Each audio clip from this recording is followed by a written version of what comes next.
Well, it looks as though spring is finally here. It's March 29th. There are still some clumps of snow outside, but they're almost gone.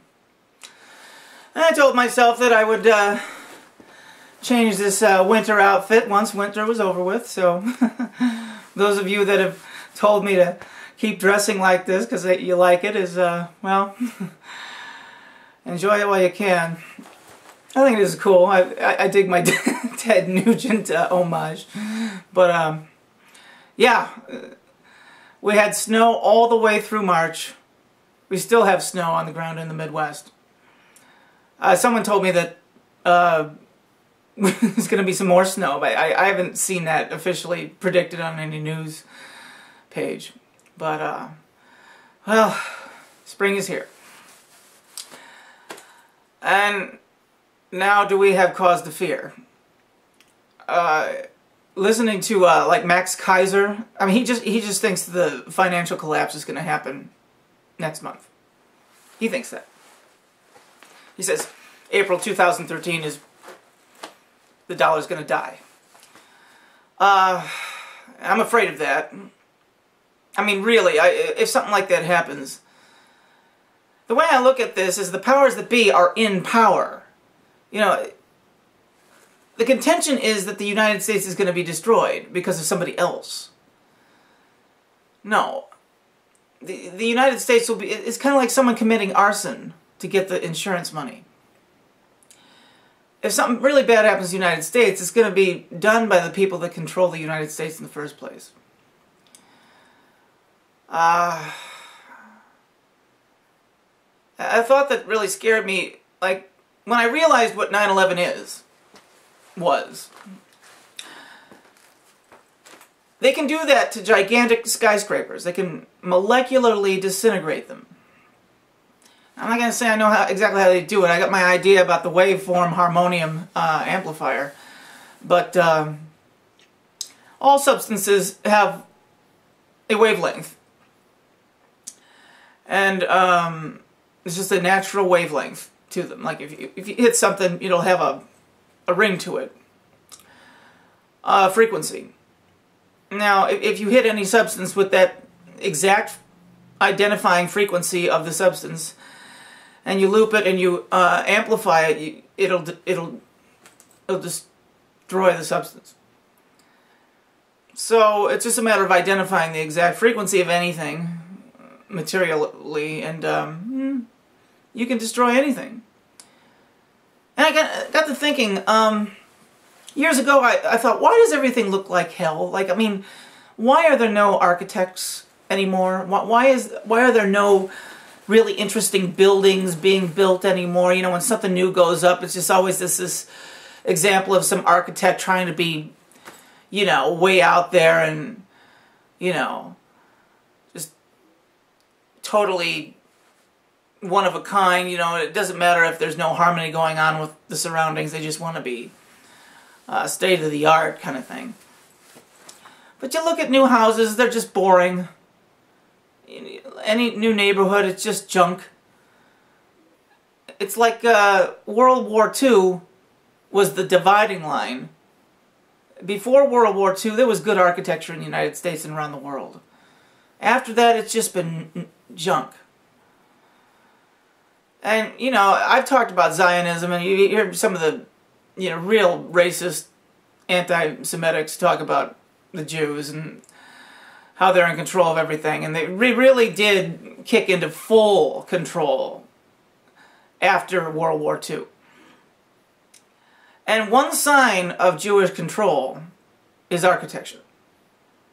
When you see a building that just looks dumb, you know, because Jews have no sense of aesthetic when it comes to architecture.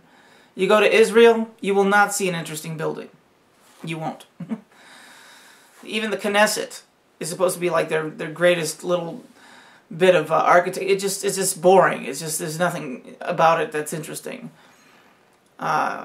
Israel's a beautiful country, and there's some ancient buildings there, of course, but I'm talking about since it's been Israel in modern times. there is not a single Israeli architect that has any sense about harmony.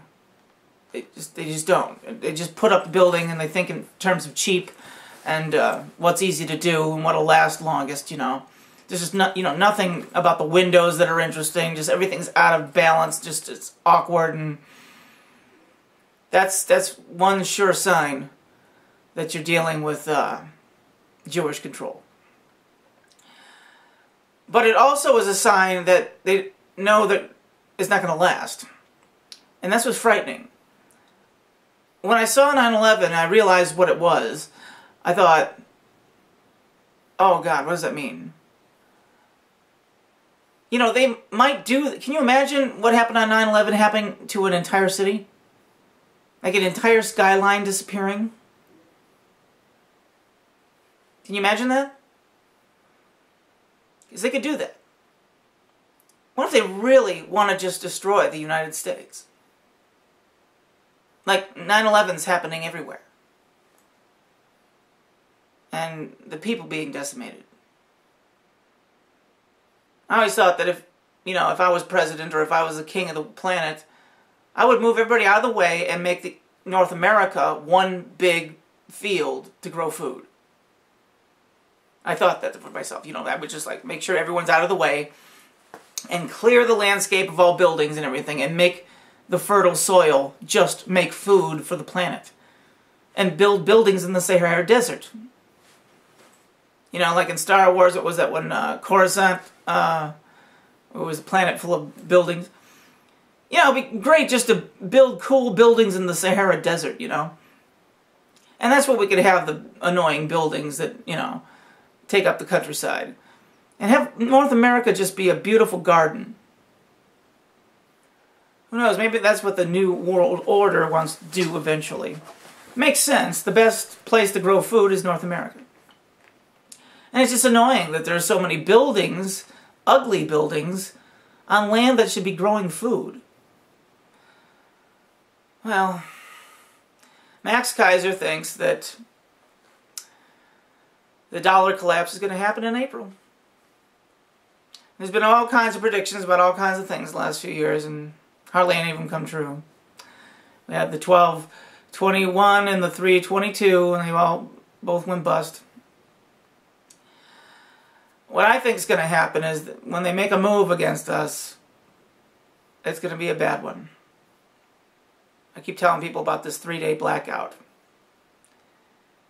Because they don't really... They want the real annoying, worthless... Not worthless, but useless or... Useless to them people dead. And they can kill them just by intrinsic dependency cutoffs.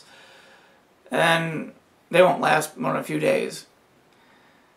But if they hit the electricity grid on the excuse that it's a solar flare from the sun, something like that,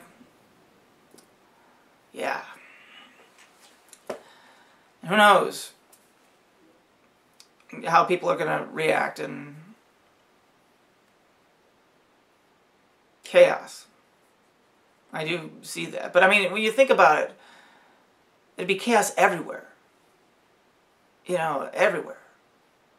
No matter what you can think of, it would be affected. All these elementary schools full of kids, all these high schools, all these nursing homes. Every you know, Las Vegas wouldn't operate anymore. You know, all those casinos that are used to having money coming in all the time. You imagine all those playing tables being empty.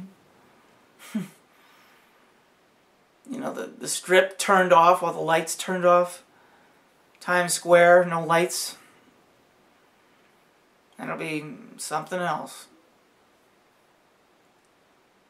So, I don't know what I'm saying here. Just, we've got spring 2013 finally. The snow is almost melted. And I gotta figure out a new outfit to wear. And hopefully, Max Keiser's wrong. And I can still make videos next month. I'm considering doing an entry for Alex Jones' video contest where he's offering 100 grand. Because I have a pretty good idea about a video I'd like to do as a documentary for what he's talking about. How to stop the New World Order. What to actually do. I have a pretty good idea what you could do in a peaceful frame of mind. Except for violence as a last resort, what could you do intellectually to try to actually take the country back? I think I have a pretty good idea. Stay tuned.